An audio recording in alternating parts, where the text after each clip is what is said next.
ओम श्री गणेशाय नमः। मित्रों, आज हम बात करने वाले हैं अपरा एकादशी की व्रत कथा के बारे में।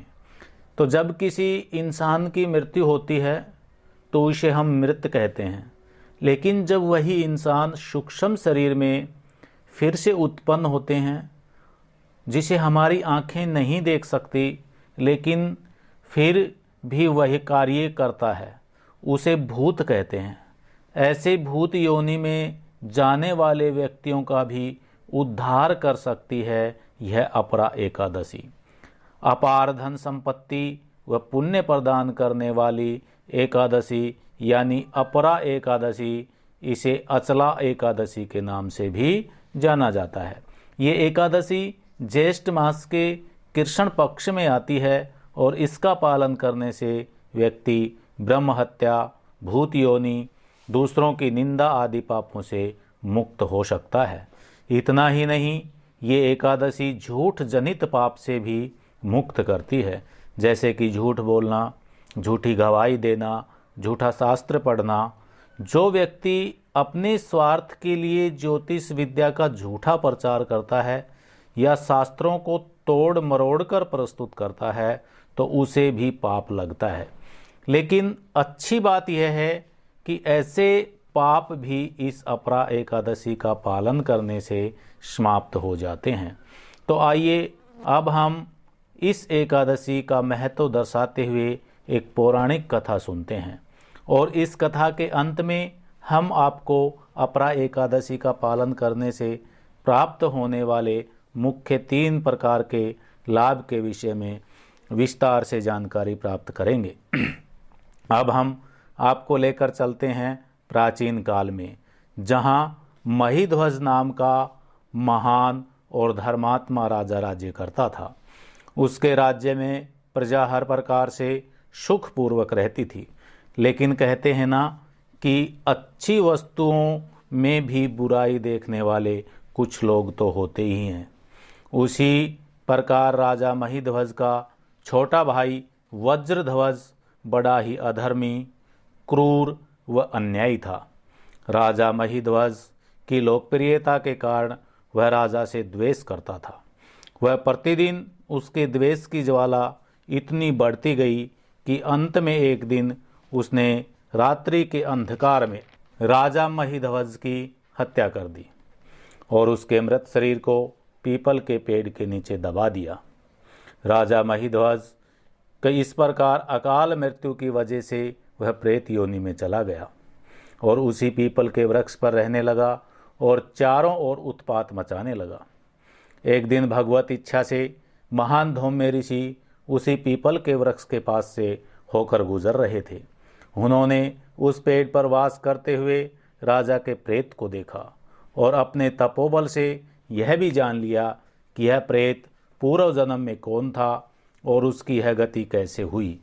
उस उदार मन वाले ऋषि ने प्रेत को पेड़ से उतारा और उसे परलोक विद्या का ज्ञान दिया। दयावश ऋषि धौम्य ने राजा को प्रेत योनि से मुक्ति दिलाने के लिए स्वयं ही अपरा एकादशी का अनुष्ठान किया और उससे उन्हें जो पुण्य प्राप्त हुआ उसे राजा को अर्पित कर दिया। इस पुण्य फल के प्रताप से राजा को प्रेत योनि से मुक्ति हो गई। इतना ही नहीं, उसने ऋषि के प्रति धन्यवाद प्रकट किया और प्रेत योनि से छूटकर राजा महिध्वज दिव्य शरीर धारण कर पुष्पक विमान में बैठकर स्वर्ग लोक में चला गया। जब युधिष्ठिर महाराज ने भगवान श्री कृष्ण से ज्येष्ठ मास में आने वाली एकादशी के विषय में पूछा तो भगवान श्री कृष्ण ने उनसे यह कथा सुनाई थी। लेकिन अपरा एकादशी के महत्व को दर्शाती हुई कथा का यह तो बस एक छोटा सा हिस्सा है।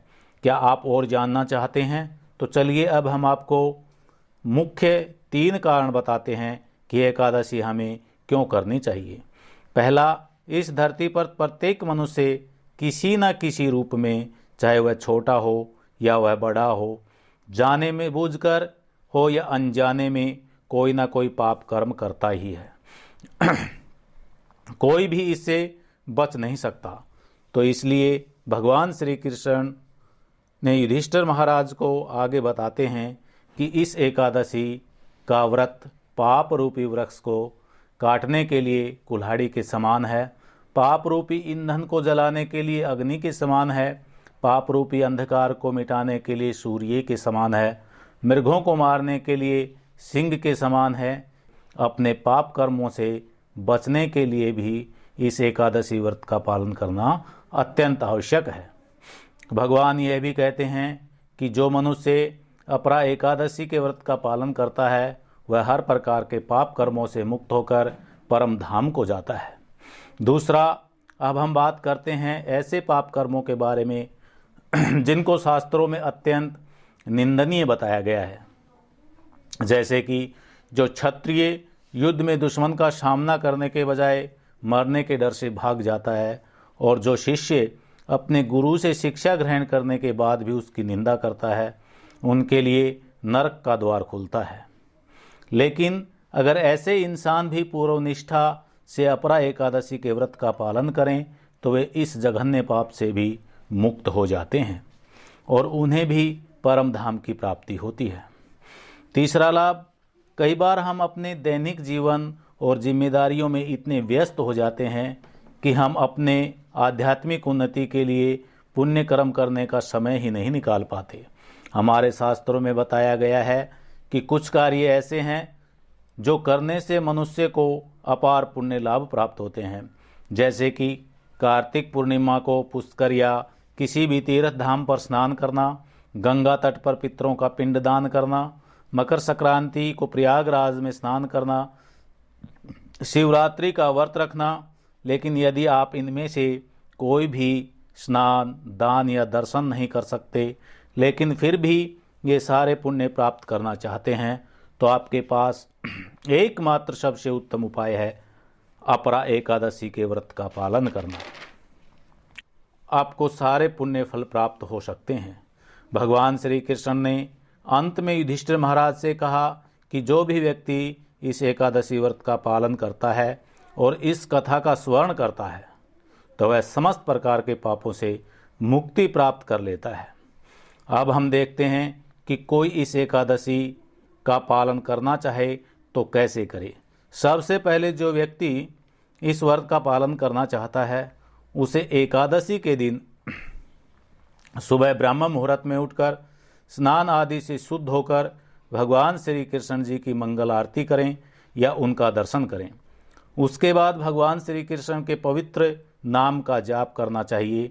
हमारे आचार्य बताते हैं कि एकादशी के दिन ज़्यादा से ज़्यादा हरे कृष्ण महामंत्र यानी हरे कृष्ण कृष्ण कृष्ण हरे हरे, हरे राम राम राम हरे हरे का जाप करना चाहिए।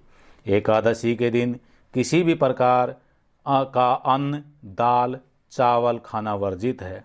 इस दिन फल, दूध, जल या एकादशी का प्रसाद ले सकते हैं। व्यक्ति को अपनी क्षमता के अनुसार इनमें से किसी भी वस्तु के साथ एकादशी का उपवास करना चाहिए। एकादशी के व्रत का पालन करने के लिए सबसे महत्वपूर्ण बात यह है कि उस दिन ज़्यादा से ज़्यादा मात्रा में भगवान के नाम का जाप किया जाए और पर निंदा से बचा जाए। तो आइए सभी प्रकार के पुण्य प्रदान करने वाली अपरा एकादशी का पालन करें और अपनी चेतना को शुद्ध करें। ओम श्री कृष्णाय नमः।